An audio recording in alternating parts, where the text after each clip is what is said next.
হরে কৃষ্ণ। আশা করি আপনারা সবাই ভালো আছেন। তো আজকে আমরা এই ভিডিওতে আলোচনা করব অর্থাৎ এই মোক্ষদা একাদশীর কি মাহাত্ম্য, আপনি কোন দিন করবেন, অর্থাৎ এই মাসে যেহেতু পক্ষবর্ধিনী দ্বাদশী এটি, তা আপনি 22 তারিখ করবেন না 23 তারিখ করবেন না 24 তারিখ করবেন, 3 দিনেই একাদশী রয়েছে। তো কোন কোন জায়গায় এই একাদশী কোন তারিখ হবে সে বিষয়ে আলোচনা করব। একাদশীর মাহাত্ম্য এবং পালনের সময় তথা একাদশীর পালন এবং সংকল্প মন্ত্র, আর এই গীতা জয়ন্তী উপলক্ষে আপনারা কি কি পালন করবেন এ বিষয়ে আজকে আমরা আলোচনা করব। অনেক সময় প্রশ্ন আসতে পারে, এইটি হচ্ছে অগ্রহায়ণ মাসের শুক্লপক্ষের একাদশী, মোক্ষদা একাদশী। প্রশ্ন আসতে পারে যে তাহলে এটি পৌষ মাস চলছে, তাহলে অগ্রহায়ণ মাসের কীভাবে একাদশী হতে পারে? না, যেহেতু এটি পঞ্জিকা, বিশুদ্ধ পঞ্জিকা মতে এটি হচ্ছে এই অগ্রহায়ণ মাসের মোক্ষদা একাদশী, শুক্লপক্ষের একাদশী। তো এজন্য পালিত হয়ে থাকবে অর্থাৎ 3 দিনে, অর্থাৎ 22, 23, 24। তো কোন কোন দিন আপনারা পালন করবেন, কোথায়? আর যেহেতু এটি পক্ষবর্ধিনী মহাদ্বাদশী, পক্ষবর্ধিনী বা কি অর্থাৎ পক্ষ বর্ধন অর্থাৎ বেড়ে যাওয়া। এক কথায় অমাবস্যা কিংবা পূর্ণিমা সম্পূর্ণ হয়ে প্রতিপদে কিছুমাত্র থাকলে তার পূর্বের যে দ্বাদশী তিথির নাম হচ্ছে পক্ষবর্ধিনী দ্বাদশী। এক কথা আমরা বুঝতে পারলাম, তাহলে অমাবস্যা এবং পূর্ণিমা সম্পূর্ণ হয়ে যদি প্রতিপদে কিছুমাত্র থাকে, তা তার পূর্বে যে একাদশী দ্বাদশী এটাকে সে পক্ষবর্ধিনী দ্বাদশী। আর এই অবস্থায় একাদশীর দিন উপবাস না করে দ্বাদশীতেই উপবাস করা শ্রেয়। আর যদি এই অনন্ত কলুষ বিনাশকারী এই দ্বাদশী কেউ যদি পরিত্যাগ করে, তাহলে তাকে বহু বছর তাকে নরক বাস করতে হবে। তাহলে আমরা বুঝতে পারলাম পক্ষবর্ধিনী দ্বাদশী কোথায় কখন করবেন আপনারা। তো এই পক্ষবর্ধিনী দ্বাদশী সাধারণত সময়ের কারণে বাংলাদেশ, কক্সবাজার, চট্টগ্রামে যারা রয়েছেন তারাই একাদশী ব্রত করবেন 24 তারিখ। আর ভারতবর্ষে মণিপুর, মিজোরাম, অরুণাচল এবং নাগাল্যান্ড তারা করবেন 24 তারিখ। অর্থাৎ বাংলাদেশের 2টি জায়গা এবং ভারতবর্ষের 4টি জায়গা, মণিপুর, মিজোরাম, অরুণাচল, নাগাল্যান্ড, তারা করবেন 24 তারিখ। তাছাড়া সব জায়গায় হচ্ছে 23 তারিখ আপনারা করবেন। ভারতবর্ষ এবং বাংলাদেশের এই কয়েকটি জায়গা ছাড়া সমস্ত জায়গায় 23 তারিখে একাদশী ব্রত করা হবে। তো এটি যেহেতু ভগবান শ্রীকৃষ্ণের অত্যন্ত প্রিয় দিন, অর্থাৎ অর্জুনকে গীতা জ্ঞান প্রদান করছিলেন, ভগবান গীতায় বলছেন সবচেয়ে যদি আমার কেউ প্রিয় ভক্ত হতে চায় তাহলে কি করতে হবে তাকে? 18 অধ্যায় বলছেন, 8 অধ্যায়ে জয়দাং পরমগুজ্জন মাধবতের শব্দার সাথে যারা অত্যন্ত আমার প্রিয় হবে, অর্থাৎ তারা সে আমার এই গীতার বাক্য উপদেশ অন্যের কাছে প্রচার করবে। তো এবং এর আগে এবং পরের শ্লোকে বলছেন এর সে প্রিয় আর কেউ হবে না, আর কেউ ছিল না। তা যদি আপনারা প্রিয় ভাবনা হতে চান, অবশ্যই গীতার বাণী প্রচার করুন। এই উপলক্ষে আমাদের বিভিন্ন জায়গায় এই মাসে গীতা প্রচার করা হয়, গীতা দান, বিভিন্ন জায়গায় গীতা দানের প্রোগ্রাম চলছে। এবারে অযোধ্যায় রাম মন্দিরে আমাদের গীতা দান প্রোগ্রাম করা হচ্ছে এবং আমাদের বিভিন্ন স্কুল, কলেজ, বিভিন্ন জায়গায় আমরা এই প্রোগ্রাম করে থাকি। তা আপনারা এতে সহযোগিতা করতে পারেন এবং আপনার নিজ এলাকায়ও আপনারা করতে পারেন। এবং কাউকে যদি কিছু গিফট দিতে চান নতুন বছর উপলক্ষে, আপনার গীতা গ্রন্থ আপনার গিফট করুন। তো এখন আমরা জানতে পারলাম তাহলে 24 তারিখে 6টি জায়গায় এবং সমস্ত জায়গায় আপনারা 23 তারিখে একাদশী করবেন, অর্থাৎ ভারতবর্ষ এবং বাংলাদেশে। আর অন্য অন্য বিশেষ করে আমরা এখন পালনের সমস্ত জায়গায় পালনের মন্ত্র এবং পালনের সময় আমরা নেক্সট একাদশী মাহাত্ম্যের পরে আমরা আলোচনা করছি। এখন আমরা একাদশী 3 ভাবে করা যায়, অর্থাৎ জলাহার অর্থাৎ নিরাহার ফার্স্ট, যদি নিরম্ব উপবাস থাকেন খুব ভালো, নাহলে একাদশীর দিন আপনারা জলাহার করুন, ফলাহার করুন। এতেও যদি আপনারা অসমর্থ হন তাহলে অবশ্যই কমপক্ষে পঞ্চশস্য অর্থাৎ ধান, জব, তিল, সরিষা, মাছ, ডাল এই কটাকে এড়িয়ে আপনারা প্রসাদ পেতে পারেন। যেমন বাদাম সিদ্ধ, কাঁচকলা, আলু, পেঁপে, অনেক অনেক কিছু রয়েছে। এছাড়া আপনার বাগটি ইউজ করতে পারেন, পানি ফুলের আটা ইউজ করতে পারেন, অনেক কিছু খাবার রয়েছে। তো পঞ্চশস্য ছাড়া আপনারা পাবেন, ঠিক আছে। আর এই দিনে কমপক্ষে যেহেতু হরির উপবাস মানে হরির সন্নিকটে বাস করা, কোন রকম গ্রাম্য কথা, প্রজল্প, পরনিন্দা, পরচর্চা, মিথ্যা ভাষণ এগুলো কখনো না করে এই দিনটি হরির সন্নিকটে অর্থাৎ হরির সন্নিকটে বাস করার চেষ্টা করবেন। মানে কৃষ্ণের কথা আলোচনা করবেন, কৃষ্ণের বই অধ্যয়ন করবেন, ওদের সঙ্গে হরিনাম জপ করবেন, ভজনের অর্চন করবেন, অর্থাৎ সাধুসঙ্গ করুন। এই দিন বিশেষ গুরুত্বপূর্ণ। এবং গীতা পারায়ণ করতে পারেন। 18টা অধ্যায় গীতা আপনারা এই দিন পড়বেন এবং পাদককে আপনারা যজ্ঞ করতে পারেন এবং গীতা দান করুন, গীতা পূজা করুন, বিশেষ মাহাত্ম্য রয়েছে। তো এখন আমরা একাদশীর দিন আগের যারা আমিষ গ্রহণ করেন, একাদশী আগা দিন, একাদশীর পর দিন এবং একাদশীর দিন অবশ্যই আপনারা আমিষকে বর্জন করুন। আর একাদশী আগা দিন আপনার খাওয়া দাওয়ার পরে রাত্রি দন্ত ব্রাশ করে তারপর আপনারা ভগবানের কাছে সংকল্প মন্ত্র করবেন। অর্থাৎ যেহেতু আপনি একটা ব্রত করতে যাচ্ছেন, তার ভগবানের কাছে আশীর্বাদ কামনা করবেন। তো সংকল্প মন্ত্র আপনারা বলবেন। তো একাদশীর সংকল্প মন্ত্র আপনারা সংকল্প করবেন। একাদশম নিরাহার স্থিতা অহম অপরে হরণী ভক্সামী পুণ্ডরিকাক্ষ শরণমে ভবার্চিত।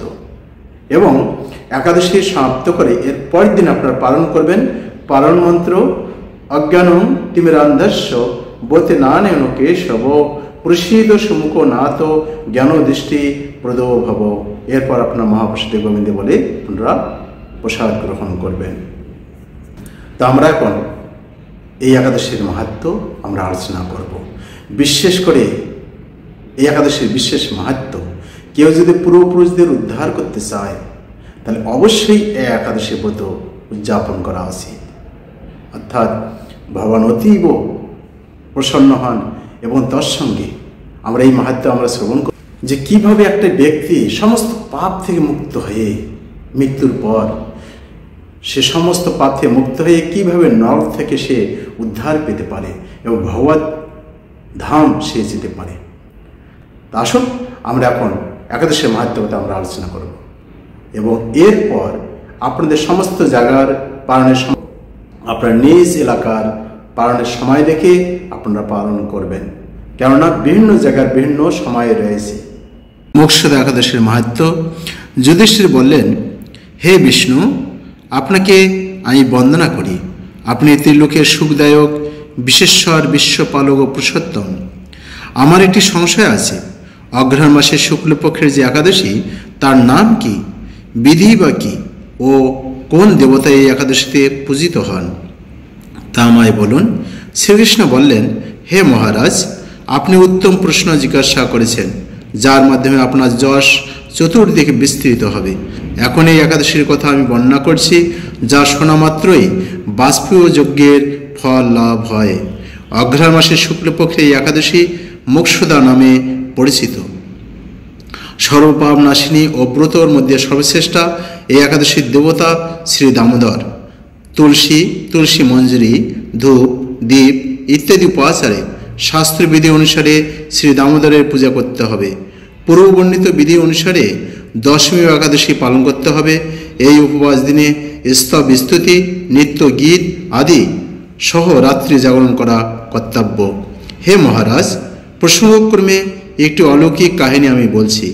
মনোযোগ দিয়ে এই ইতিহাস শ্রবণ মাত্রই সর্বপাপ ক্ষয় হয়। যে পিতৃপুরুষরা নিজ নিজ পাপে অধজনী প্রাপ্ত হয়েছে, এই ব্রত পালনের ফলে পুণ্যফল বিন্দুমাত্র তাদেরকে দান করলে তারা মুক্তিলাভের যোগ্য হন। কোনো এক সময় মনোরম চম্পকনগরে বৈখানস নামে এক রাজা ছিলেন। তিনি ছিলেন সমস্ত বৈষ্ণব সদ্গুণে বিভূষিত। প্রজাদের তিনি পুত্রের মতো পালন করতেন। তার রাজ্যে বহু বেদজ্ঞ ব্রাহ্মণ বাস করতেন। রাজ্যর সকলেই ছিল বেশ সমৃদ্ধশালী। একবার রাজা স্বপ্নে দেখলেন তার পিতা নরকে পতিত হয়েছেন। তা দেখে তিনি অত্যন্ত বিস্মিত হলেন। পরের দিন ব্রাহ্মণদের ডেকে বললেন, হে ব্রাহ্মণগণ, গত রাত্রিতে স্বপ্নে নরক যাতনায় পিতাকে কষ্ট পেতে দেখে আমার হৃদয় বিদীর্ণ হচ্ছে। তিনি আমাকে লক্ষ্য করে বলতে লাগলেন, হে পুত্র, তুমি আমাকে নরক সমুদ্র থেকে উদ্ধার করো। তার সেই অবস্থা দেখে আমার অন্তরে সুখ নেই। আমার এই বিশাল রাজ্য, স্ত্রী, পুত্র, কিছুতেই আমি শান্তি পাচ্ছি না। কী করি, কোথায় যাই, কিছুই বুঝে উঠতে পারছি না।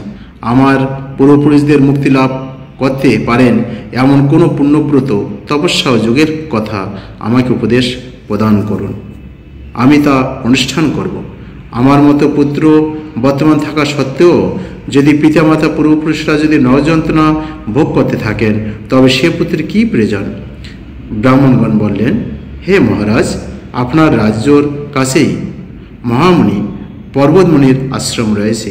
তিনি ত্রিকালজ্ঞ, তার কাছে আপনার মুক্তির উপায় জানতে পারেন। ব্রাহ্মণদের উপদেশ শ্রবণ করে মহাত্মা বৈখানস তাদের সঙ্গে নিয়ে সেই পর্বতমুনির আশ্রমে গমন করলেন। তারা দূর থেকে ঋষিবরকে সাষ্টাঙ্গ প্রণাম করে তার কাছে গেলেন। মুনিবর রাজার কুশলবার্তা জিজ্ঞাসা করলেন। রাজা বললেন, হে প্রভু, আপনার কৃপায় আমার সবই কুশল। তবে আমি একদিন স্বপ্নযুগে পিতার নরযন্ত্রণার কাতর আরতি শুনে অত্যন্ত দুঃখিত ও চিন্তাগ্রস্ত হয়েছি। হে ঋষিবর, কোন পুণ্যের ফলে তিনি সেই দুর্দশা থেকে মুক্তি পাবেন, তার উপায় জানতে আপনার শরণাগত হয়েছি। রাজার কথা শুনে পর্বতমুনি কিছুক্ষণ ধ্যানস্থ হয়ে বললেন, হে মহারাজ, পূর্বজন্মে তোমার পিতা অত্যন্ত কামাশালী হওয়ার তার এরকম অধোগতি লাভ হয়েছে। এখন এই পাপ থেকে মুক্তির উপায় হচ্ছে, আমি এর বর্ণনা করছি। অঘ্রাণ মাসের শুক্লপক্ষের মোক্ষদা একাদশী পালন করে সেই পুণ্যফল পিতাকে প্রদান করো। সেই পুণ্যর প্রভাবে তোমার পিতার মুক্তি লাভ হবে। মুনির কথা শোনার পর রাজা নিজ গৃহে ফিরে এলেন। সেই পবিত্র তিথির আবির্ভাবে তিনি স্ত্রী, পুত্রাদি সহ যথাবিধি মোক্ষদা একাদশীর ব্রত পালন করলেন। ব্রতের পুণ্যফল পিতার উদ্দেশ্য প্রদান করলেন। ওই পুণ্য ফল দানের সঙ্গে সঙ্গে আকাশ থেকে পুষ্পবৃষ্টি হতে লাগলো। হে পুত্র, তোমার মঙ্গল হোক। এই বলতে বলতে বৈখানস রাজার পিতা নরক থেকে মুক্ত হয়ে স্বর্গে গমন করলেন। হে মহারাজ, যে ব্যক্তি এই মঙ্গলদায়িনী মোক্ষদা একাদশীর ব্রত পালন করেন, তার সমস্ত পাপ বিনষ্ট হয় এবং মৃত্যুর পর তিনি মুক্তি লাভ করেন। এই ব্রতের পূর্ণ সংখ্যা আমিও জানি না। চিন্তামণির মতো এই ব্রতটি আমার অত্যন্ত প্রিয়। এই ব্রত কথা যিনি পাঠ করেন এবং যিনি শ্রবণ করেন, উভয়ই বাষ্পযজ্ঞের ফল তাহলে আমরা জানতে পারলাম যে কিভাবে অত্যন্ত পাপী ব্যক্তিও নরকযাত্রা থেকে মুক্তি পেতে পারে একমাত্র এই মোক্ষদা একাদশীর মাধ্যমে। তা আপনারা যদি চান আপনাদের পূর্বপুরুষদের উদ্ধার করতে, তাহলে অবশ্যই যত্নশীল হয়ে একাদশী ব্রত উদযাপন করে আপনারা সেই ফল তার নামে উৎসর্গ করতে পারেন। তা আমরা এখন সমস্ত জায়গার একাদশীর পালনের সময় আমরা তুলে ধরছি। আপনারা আপনাদের নিজ এলাকার সময় দেখে আপনারা পালন করবেন। একাদশীর পালনের সময় বাংলাদেশ 6টা 46 থেকে 6টা 56, চট্টগ্রাম 6টা 29 থেকে 10টা 4 মধ্যে, পশ্চিমবঙ্গ 6টা 18 থেকে 6টা 26, দিল্লি 7টা 11 থেকে 10টা 37, মুম্বাই 7টা 8 থেকে 10টা 47, পুনে 7টা 3 থেকে 10টা 43, নাগপুর 6টা 47 থেকে 10টা 24, চেন্নাই 6টা 27 থেকে 10টা 14, ভুবনেশ্বর উড়িষ্যা 6টা 18 থেকে 6টা 26, বিহার 6টা 30 থেকে 10টা 2, ঝাড়খণ্ড 6টা 27 থেকে 10টা 1, ছত্তিশগড় 6টা 36 থেকে 10টা 43 মধ্যে, শিলং মেঘালয় 6টা 5 থেকে 6টা 26 মধ্যে, গুয়াহাটি আসাম 6টা 7 থেকে 6টা 26, মণিপুর 5টা 55 থেকে 9টা 26-এর মধ্যে, মিজোরাম 5টা 57 থেকে 9টা 32, সিকিম 6টা 23 থেকে 6টা 26, বৃন্দাবন 7টা 6 থেকে 10টা 34, ব্যাঙ্গালোর 6টা 37 থেকে 10টা 26, হায়দ্রাবাদ তেলেঙ্গানা 6টা 42 থেকে 10টা 24, আগরতলা ত্রিপুরা 6টা 4 থেকে 6টা 26-এর মধ্যে, অরুণাচল প্রদেশ 6টা থেকে 9টা 27 তারিখ, হিমাচল প্রদেশ 7টা 16 থেকে 10টা 39, উত্তরাখণ্ড 7টা 6 থেকে 10টা 30, জম্মু কাশ্মীর 7টা 29 থেকে 10টা 48, আন্দামান নিকোবর 5টা 36 থেকে 6টা 26-এর মধ্যে। আপনারা আপনাদের নিজ এলাকার পালনের সময় থেকে যখন পালনের সময় রয়েছে ওই সময়ের মধ্যেই আপনারা পালন করবেন। তো ধন্যবাদ আপনাদের সবাইকে। আপনারা নিজেরা এই একাদশী ব্রত উদযাপন করবেন, সুন্দরভাবে পালন করুন। আর একাদশী দিন কমপক্ষে অবশ্যই আপনারা গীতা গ্রন্থ আপনারা অধ্যয়ন করবেন, অন্যদেরকে শ্রবণ করাবেন, গীতা গ্রন্থ দান করুন, গীতা পূজা করুন। এবং আমাদের সমস্ত জায়গায় এই গীতা দানের প্রোগ্রাম করা হয়ে থাকে।